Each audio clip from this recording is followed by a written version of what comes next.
Light a campfire and everyone's a storyteller. Join us for some thought-provoking and beyond fireside chats. I recently had the opportunity to speak with Thulani Mbazini, an inspirational individual who has worked with andBeyond for 13 years at Phinda Private Game Reserve. Thulani started out as a contractor in the habitat team, then worked as a professional tracker for over 8 years, and is now a well-established guide within the team at Phinda Forest Lodge in South Africa. Thulani, where did you grow up, and how did you come to work on andBeyond Phinda in the first place? I grown up in Kwachobe area, which is not too far from the property. It's further north of here, which is the only thing that was making me to work with andBeyond Phinda. My older brother is working here. Okay. So when I finished my matric, I was planning to go to study to be a teacher. But at home, there was no finance to send me down to the university or college. My older brother then gave me an advice that if there's any opportunity of the temporal job in Phinda, he will ask me to come if I don't mind to work in a bush. Then I said, no, it's fine. Lucky enough, in the same month in January 2009, then I get a call from him. Then he asked me to come here. Like in the next day, I came down here. I think the first job that I was getting here to work, it was going to be a 3-month contract to do some clearing around the fence. So you have been working on Phinda for 12 years, 13 years? Yes, 13 years. Incredible. And you started out as a contractor clearing alien vegetation. Was that the first time that you'd ever actually worked on a reserve? It's my first time ever worked in my life, and it was the first time working in a reserve. The alien plant, it was my first permanent job. Okay. Because I've been gone through 3 stages as a casual worker. I started as a plant, like a grass cutter under the fence. As you know, Phinda has got a fence around. So in summer, when you get the heavy rains, that grass is gone very higher, get to where the electric wire is. Then it will stop the wire to work, the electric wire. So we were cutting those grass. They were giving us, I think, 3 months. We finished that like within even half a month. Then they tried to give us other job in order. So we ending up working with a vet. The one that used to dirty nyalas, kept them in a bomb when they sent the nyalas away. So I was there for a long period of time. I think I was there for 6 months. Because if we are not doing that, we used to work with habitat team, helping them with everything. Tell me about your life growing up. Did you do anything that might have predisposed you to eventually becoming a tracker for the reserve? Yes, when I grown up, I never ever think that I will work in a reserve in my life. But the kind of job that I'm doing now is based on that it was helped me a lot when I was growing up. At home, it used to be a lot of livestock, cattle. So which means when I was going to school, I used to take those cows out to the field where they graze. Then when I came back to school, the first thing I used to do before I go to the soccer field, because I used to play soccer by then, I used to track those cows from where I was, release them from the kraal, release them all the way until I get them, collect them back home before I do my own thing. Then I know I'm done with the cows.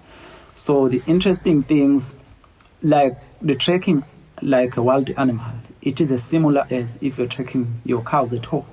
Because if you've got a cows at home, each and every head has got a dominant cow, which is you have to know the tracks of that dominant cow. Mostly it will be a cow that will lead the cows. Then I used to know 3 cows in a head. Otherwise, I was going to spend a lot of time tracking someone else's cows or cattle. So you used to know 3 different cows' specific tracks? Yes, in a head. Wow. To my head. then that was helping me a lot, because if I pick up that tracks, I know that I will follow them until I get there. Mostly when they go to the water hole, they mix up with a lot of other cows. So from there, they will live as a family groups, as a family heads. Then you used to follow yours from there until you get there. Wow. And how old were you when you were tracking these cows? To be honest, from the very young age, because I'm the last born at home, I was nearly not even get to school. Okay. Because I'm the one that was looking after the cows at home. By then I was around 11, 12-ish. Because I was only started my grade 1, I was in the age of 12 years. Okay. I was very old. So you started school quite late? Yes, quite late. And it was a bless to me, because my mom, she was not educated. According to my family, no one that is educated except myself and my brother that I'm behind him, which is we are both of us got matric. So I was out in a field with my friends looking after the cows early morning around 8ish in January. So a lot of kids walking past us going to school. Then I said to my friends, why we are not going to school? Because everyone is going to school. They were started to laugh at me. Then from there, I go straight back home to ask my mom. Lucky enough, she was at home. To ask her that mom I'd like to go to school, to study as anyone. Lucky enough, she said to me, don't worry, get your clothes and get a shower, go up there. I got a big basin, get to wipe my face, then I got onto my clothes without the uniform. Then my mom, she said to me, maybe you are the one that will change this family if you go to school. Wow. Then I got to school, we speak with the principal. She speak with the principal. She asked him that I brought my son. I don't have a money to pay him a school fees. I remember exactly it was 25 rand by then. We used to pay the school fees. It was 25 rand. My mom, she said, I don't have money. Whenever I got it, I'll come to pay it for him because he wants to study. And the principal accepted that. Second request from my mom, she said she doesn't have a uniform too. So I will ask you to be patient with me. As soon as I get money, I'll buy him some uniform to get to school. This is how I was getting to school. Since from then, I never came back, never looked back. That's incredible. So you started when you were 12, and Yes. then even during school, you still used to spend time tracking the cows before doing any sort of sport. Yes. Even when I was working here, I'm the one still was looking after the cows at home. I think the reason why we ending up get lost all of our cows at home, it was because I was getting job. Because there was no one looking after No one to look those after cows. them. Because I remember exactly they were only finished in 2011, the first year when I was starting to join the trekking team. This is where I was getting a call from home that some of the cows were lost, some were died during the drought, then ending up with no cows at home. I guess if you already had some skills from tracking Yes. your cattle, was that one of the reasons that you wanted to eventually become a tracker? Did anyone in particular encourage you to become a tracker at Phinda? To be honest, no one was encouraging me about that. And that was not a reason makes me to become a tracker. Only thing that was making me to want to become a tracker, I was wanted to save money to become a teacher at the end. I was giving myself 5 years to work in a company. Okay. Then from there, leave the company, go to start.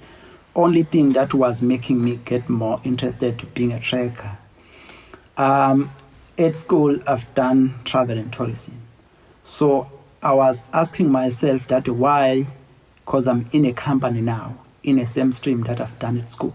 So why am I trying to get a chance to get into it, like in a tourism sector, in a hospitality sector, so I can keep going in order to keep on keeping one thing in my mind, to want to be a teacher. I might do something differently. If you started originally trying to save money to then study to become a teacher, what is it that made you decide to stay? Only thing that was making me to stay in a company, it is a long story, but I will try not to make it short. You can tell it as you can tell it as long as you want. I only started saved in 2011 when I was starting trekking. This is where I was starting to make a lot more money. I saved very well from there to 2015, which it was a year that I was planning to leave job. Then I speak with my mom that I will leave job, go to study. She said to me, that is a good thing, because all along I've been telling you that you don't have a baby, you better look after your money to do something that you want to do. Then from there, the same year, my mom, she got sick very badly. She got ill. Then she got to the hospital, she got back, she got nice. Then the same year I got a baby, my first baby. While I got a baby, my mom, she got sick now and then, go in and out in a hospital. Then I speak with her while she's sick. Then that I got a baby, but I'm still wants to go to study. She said, no, it's fine, you can go to study, I'll look after your son. Don't even worry about anything. Because she was getting a grant from the government by then. Said, I will look after your son very well, don't worry. Even I will support you there at school if you need anything. Then I was happy planning, but only thing that were making me not going in 2015, I said I will only go in 2016 instead, because I want to look after my baby to see him, how things is going. It's going to work to stay with the mom or not. Then unlike in 2016, my mom, she passed away early in March.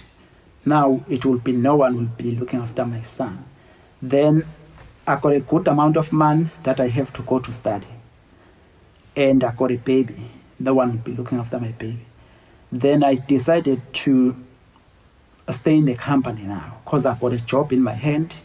In order to lose my job and ending up getting my family to sacrifice hunger, I'm better to look after them with the job that I have.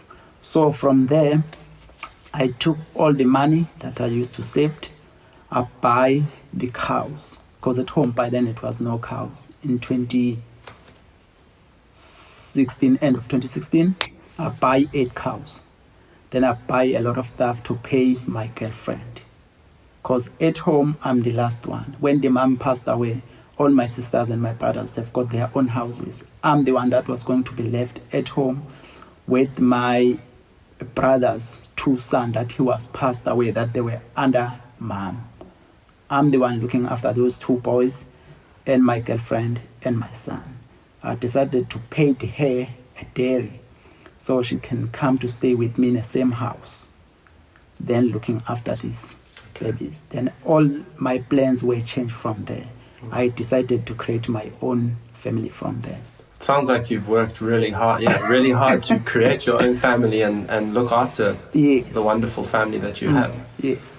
Going back a little bit, you obviously started as a contractor working to clear vegetation, and then you became a tracker. What kind of training did you have to go through to become a tracker? Obviously, you had a lot of knowledge from being a young boy tracking cattle, but what kind of other training did you have to go through to become a tracker for andBeyond? The kind of training that I go through on it is what we call a tracks and sign, this is where you have to get an access to become a professional tracker that you have to go through, which is you look thing each and every animal that you can think of in a reserve, from the insect to the big mammal. Have to know all those tracks, as well as tracking animal on foot, we call it a trailing. Track animal until you're finding it. Those are the kind of things that I was doing, I was very lucky when I joined the team, because Seth Foster, that time, he used to be a tracker assessor here in Phinda. So I was staying in a central offices at Israel as a habitat worker. When I was getting my driver's license, he's the first person that I was speaking with, that I want to join a trekking team.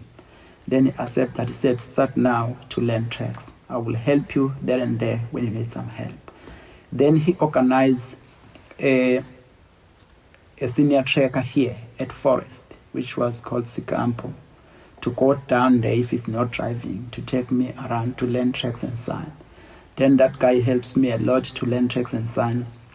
When the chance here came, I applied as well to try my lucky. I came down, lucky enough, I get a level 1 of tracks and sign as well as a trailing. So when you're doing trailing, you have to follow the tracks in order to find the animal. Yes, you have to follow the tracks. If you're lucky enough to find animal, you are lucky to find, but they are not looking that you do find the animal or not. They are looking at how is your ability to follow animals on foot. Including things like awareness and safety. Yes, those kind of things. Do you have any particular memories or moments that stand out for you when you tracked and found an animal as some of your best memories? Yes, there's a lot of best memories that was happening, because when I was started here, it used to be a big male leopard that used to dominate in the area. They used to call him Men's Male. I've heard of stories of the Menzi male many times. So when I was started here, I used to work with Dumi Kwabe, a senior ranger in Phinda, which he helped me a lot because he's the one that was teaching me how to track. Then I used to track that male each and every drive in my cycle working in Phinda. Like in 6 weeks, I have to follow him almost every day. I was only not following him if he crossed out of the other property. So I remember one day, we wake up early morning, track him from like Phinda Lodge side, all the way. In terms of kilometers, I'm not too sure, but I think it would be like around 12 fish, 15 or so, to get to the northern gate of 1-4, where we were finding him. As we got there, he was just crossing the fence into Mkuze side, which I was very happy and proud of myself, keeping with him all the way down there. So you followed his tracks for 12 kilometers? Yes. That's incredible. Yes. And it makes it even more difficult that a leopard is a solitary animal. Yes. It's not like you're tracking a herd of elephants or a pride of lions. Yes. Where you can, as long as you have the track of one animal, you have the group. Tracking just one leopard for 12 kilometers. Yes. Incredible. Especially moved in and out from the bush. Sometimes you lost the tracks, walk on foot, trying to see which direction it's heading to, then get back onto your tracks. And what else, besides just following tracks, what else can you use to try and tell you where the male leopard might be? It's like your, the instinct of knowing the animal behavior. For example, if you gone into there are some stages where you can't see tracks when there's a taller grass, even on a road. But if you know the animal behavior, this is how it helps you a lot. And knowing the movement of the animal.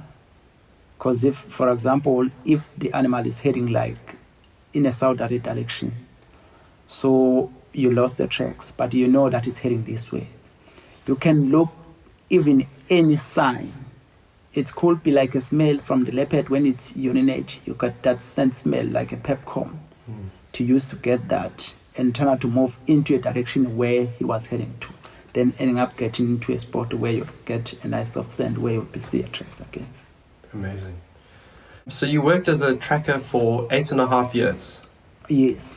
And during that time, did you have any guides that you really liked working with? And eventually, what made you want to become a guide?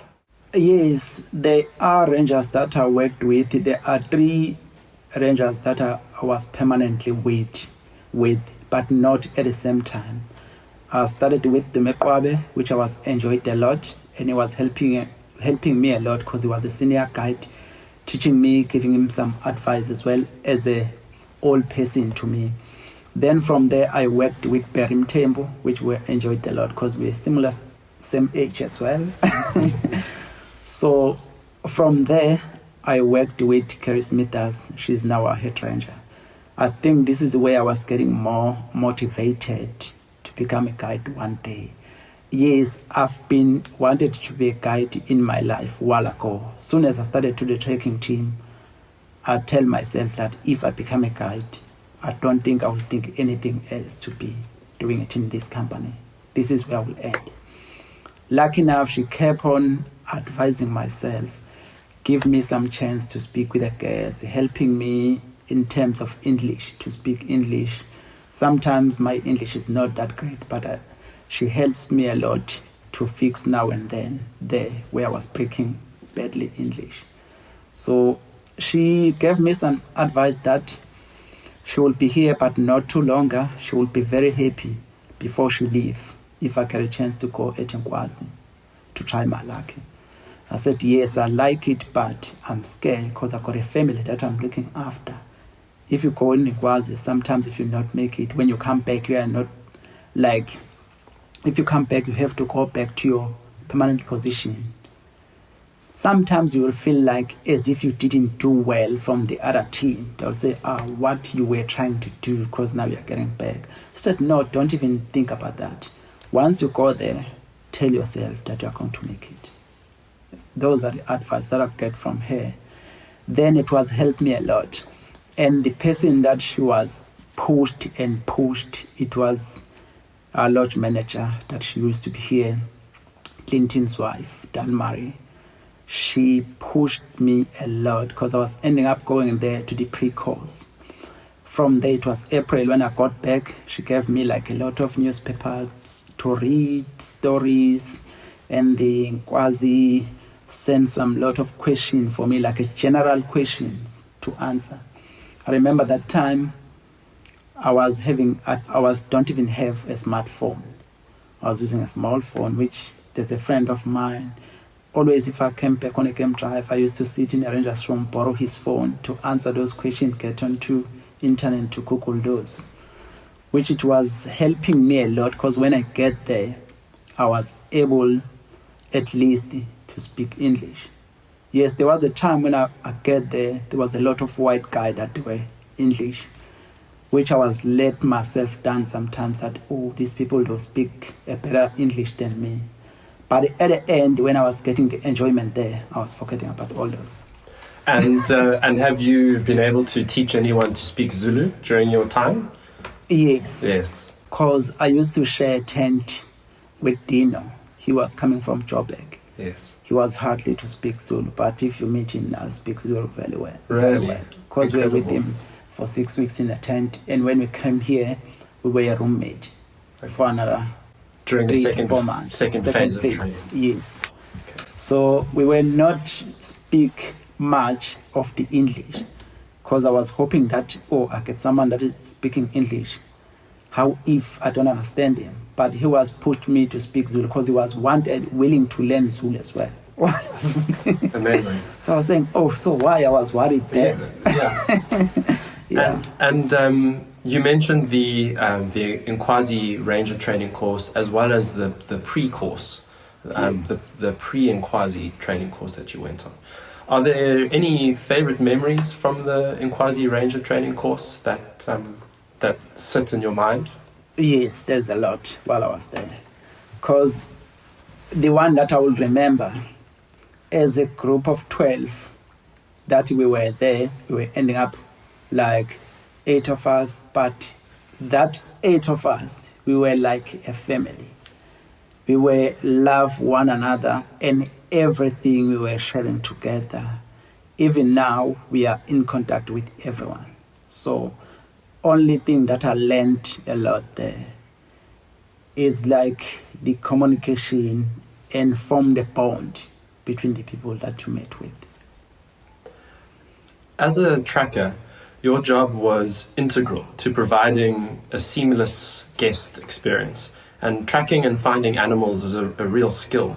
Do you feel like starting off as a tracker helped you become an even better guide? Yes, I think it is. Because if I look at now, when I'm guiding, yes, I rely on to my tracker because it's doing its job there. But even to me, it's easier because even sometimes, especially I'm tall enough, I'm working in the north, which is a center soil. I can even see the tracks over the bonnet because when I'm sitting, I can be able to see over the bonnet.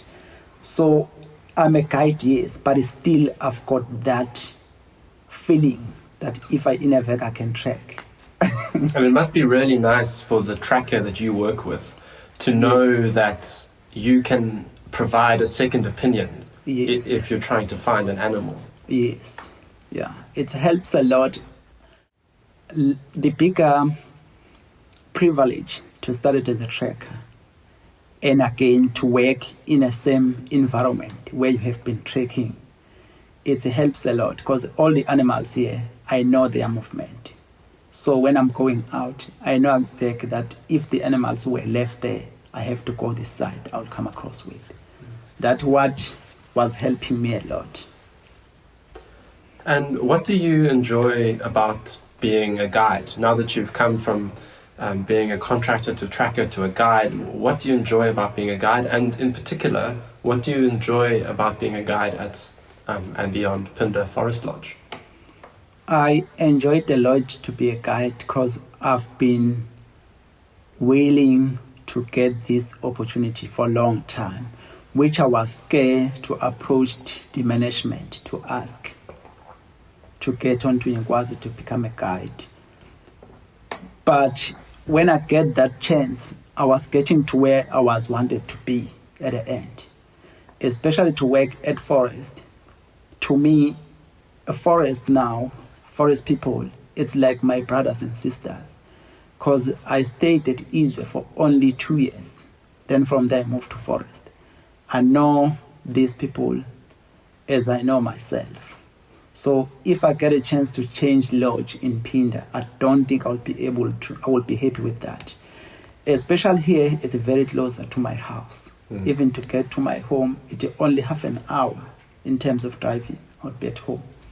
And what do you like about working in the north versus the south of Phinda? Here it's easier to trek.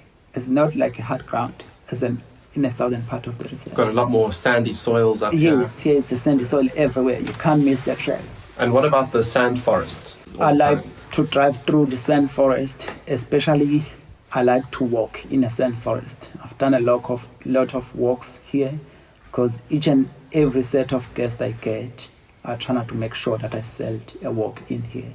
It's nice to walk in even in summer. If you do feel warm, you can feel your body that you are warm, but you are always staying in a shade. The whole walk, maybe 3-4 kilometers, you stay in a shady spot the whole time. And there are a lot of unique animals that you can see. Yes. In terms of bird, small antelope called Suni, red duiker, if you are in here, always you are hoping to come across with those antelope in a forest. And what was it like during the start and towards the end of the pandemic? What were you doing at Phinda during that time? I went home as everyone from the beginning of March when it was started. I was only at home for 1 month. End of April, I got a call to come back to the beginning of May. When I was coming back, the company was started to introduce the wild earth as well as the short stories like Instagram stories. So when I got here, I was called to come to do those short stories of Instagram. I used to have a smartphone, but a very slow phone, which is the internet, it wasn't great. So I was asking a head ranger, Kerry, that I'm very scary because I'm still new on guiding to being like on TV. Why am I not maybe looking to what we are doing first before I come into it? I'm generally shy person. So lucky enough, they were decided to make 2 vehicles a day. One vehicle would be a trekking vehicle. Second vehicle, it was a wild earth filming vehicle. So I'm the one that was tracking the animal that the wild earth was filmed. Wow. So although you weren't guiding at the time, yes, you were still helping to track and find all the different animals. All the different animals that they were viewed on TV, that I'm the one that was tracking that. Wow. And beginning of June, there was a Wild Earth team. I mean, a National Geographic team that were coming here, the 2 brothers that were here for a month. Then I was working with them for 3 months, trekking. They were changing like guides. So we were dealing following the lions every day. Unlucky we didn't see any kill, which is the thing that I like. Oh, really? Yes, but we didn't see any kill. I remember there was an incredible video. I think one of your guests might have taken it, of the lioness chasing. And do you remember that? What was that sighting like? Yeah, it was an amazing sighting, even now if I'm thinking about that. It was a nice sighting. At the end, like at the same time, it was a scary sighting. Because when it was happening, if you look carefully on that video, both myself and Tracker, we were going on the side. Because as you know, the andBeyond vehicle, it doesn't have a door in the driver's seat, in the driver's side. So that Impala was coming straight onto me, and it was getting very close. I think when Impala was going to jump over, I was worried about the lion, because the lion is heavy. What if it's land on us? That's why I was ending up closing my eye, lie on the other side. Lucky enough, Impala, when he saw us moved, he changed his direction. He jumped all the way over the bonnet. Then the lion go straight into it as well. How did that unfold? Did you find the lion initially, or did you respond to the sighting and then the lion started hunting? I responded to the sighting. We were looking the lions. We were two of us, myself and Dawn. Then he found them. I came on to him, like far from where the kill was happened. Then we saw them that they are on a hunt, but the area was open, nothing. Only thing that I was hoping, because they gave up along the way, but I was hoping because they were moving in a tree line, they were in an open grassland. You can tell that there's no animal, but where they were moving into, I knew that they are going to get something, some inyala or impala there. So they were walking in the tree line, yes, next to the open area? They were walking straight in an open grassland, okay, moving towards where the tree line are going to start. Okay. I was waiting them to get in there so I can start to follow them. I was staying behind them, like we spotted a nyala from far distance. The lioness spotted it as well, to the edge of the woodland. Then one lioness go to stalk, because the grass was very tall. She stuck very close to where that impala was. Then we came, like maybe we were, I think it was 50 meters away from us. Then that lioness, she got very close, maybe like 10 meters from that impala. Then impala saw it. It ran very far away, in an opposite way, in an open grassland. Then impala realized that where it's going is way too open. I think that impala was thinking that lion is behind it. Then it decided to come back to where the woodlands is, where it would get a nice cover for itself. Where we were parked, there was a lioness that was lying next to us. Then the lioness heard some noise coming from the grass, which it was impala running towards us. As that impala came straight onto us, the lioness that she was caught is the one that was lying down next to us. Because impala, as it was started to realize that there's a lion right by, this is where it was start jump over the bonnet of the vehicle. Then the lion was doing the same, jump up all the way, then they catch to the other side of the vehicle. So actually the impala was trying to get away from a different lion, yes, and it didn't know that the lion was next to your yes, vehicle. Because I think it saw us parking away. Yeah. Then that impala think, oh, it's safe there because there's a vehicle. But there was the other lioness lying next to us. What an incredible sighting. Yeah, it was a nice sighting. Thulani, on your journey to becoming a tracker and a guide, have you been to any other andBeyond reserves in South Africa? Yes, I've been to the Lowveld, which is a lodge called Kickman's Camp. I was there for a very short period of time, which it was a week. When I was there, I was just visiting with the regional trainers. They were going there to do some work. Then they were asking me that if I'm interested, I can go with. When I get there, I was asking to get a chance as well to trek there because I love it. Then I got a chance. I think I was trekking for only 3 nights, a set of guests. I was experienced a lot because it's different from here. Only thing that I was like about that area, you got a lot more predators than any other animal than what we got here.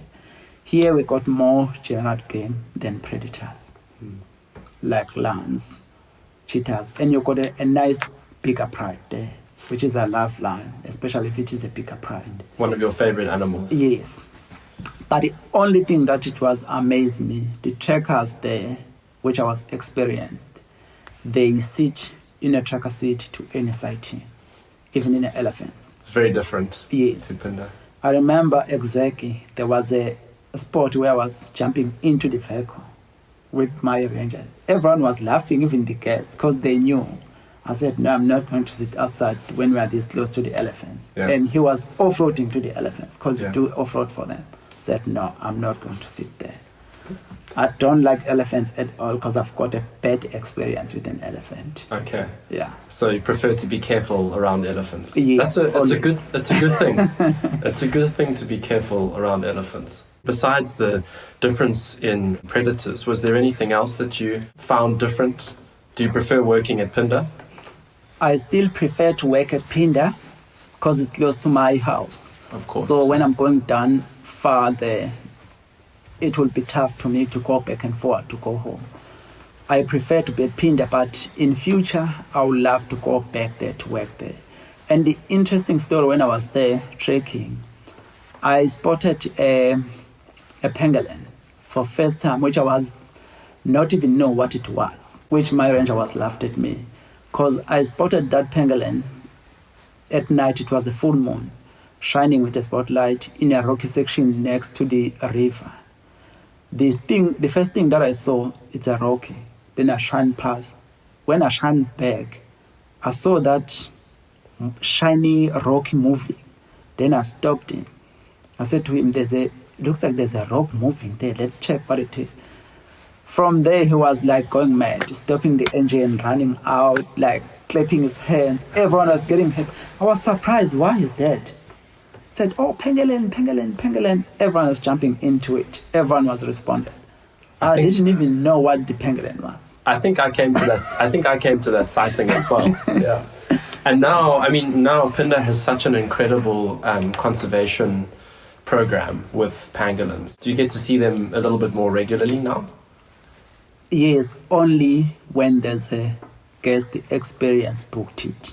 I'm very lucky to get guests that they love to book it when they came. So otherwise, in terms of driving in a bush, come across with them, chances are very slim. Very I slim. only responded to the twice sighting of them, but I was ending up not getting to see it. When I get there, always it was gone. Disappeared. Yeah, disappeared. And Thulani, what advice would you give to anyone who wants to grow to become a tracker or a guide with andBeyond? To be honest, only advice that I can give to anyone that wants to become a tracker or a guide, don't look like in terms of finance in a department. Look what he wants to do and focus on what he wants to do. For example, if he wants to become a guide, especially to the trackers, try not to ask some ideas and some help, ending up like shows that to the management that one day you are willing to become a guide as well.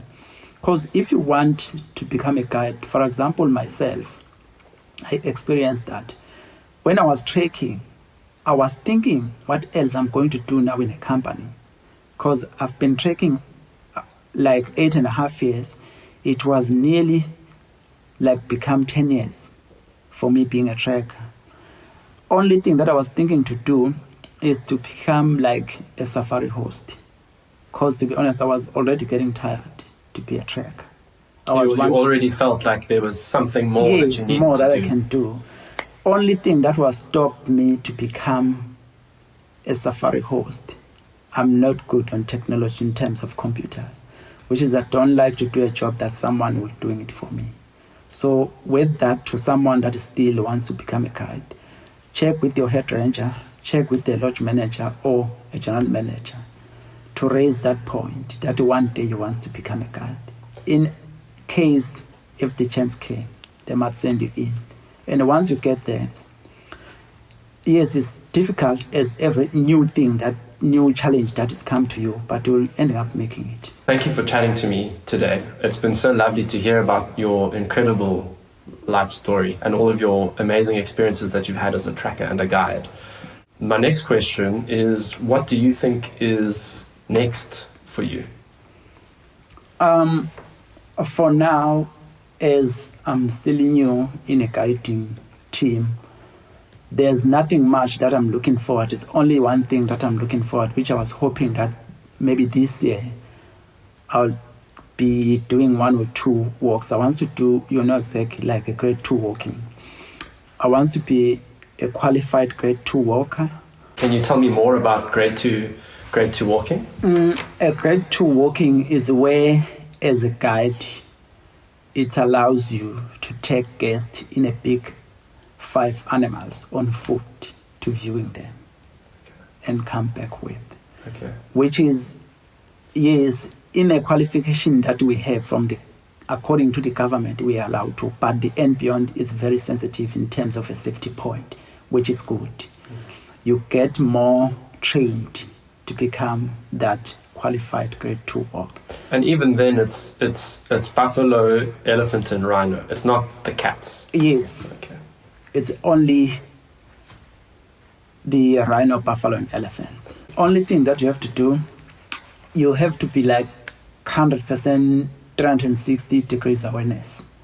Walk into the animal, viewing it, moving out without the animal knowing that they were there. Wow. Without disturbing their natural behavior. Wow, that's incredible. It sounds like an incredible experience. So that's what's next on the horizon for you, being able to take your guests for walks to see rhino, elephant, and buffalo. Yes. Amazing. Especially this time of the year is cold.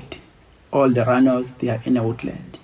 So if you are qualified, you are a grade 2 qualified. If you get guests, all your set of guests, they are not going to leave in without getting to see a rhino. Thulani, thank you so much for spending the time and chatting to us today. It's been a real pleasure. Oh, thank you so much. Thank you for listening to Leave Our World a Better Place. Don't forget to subscribe to make sure that you never miss an episode. If you'd like to find out more about andBeyond, please log on to our website at andBeyond.com.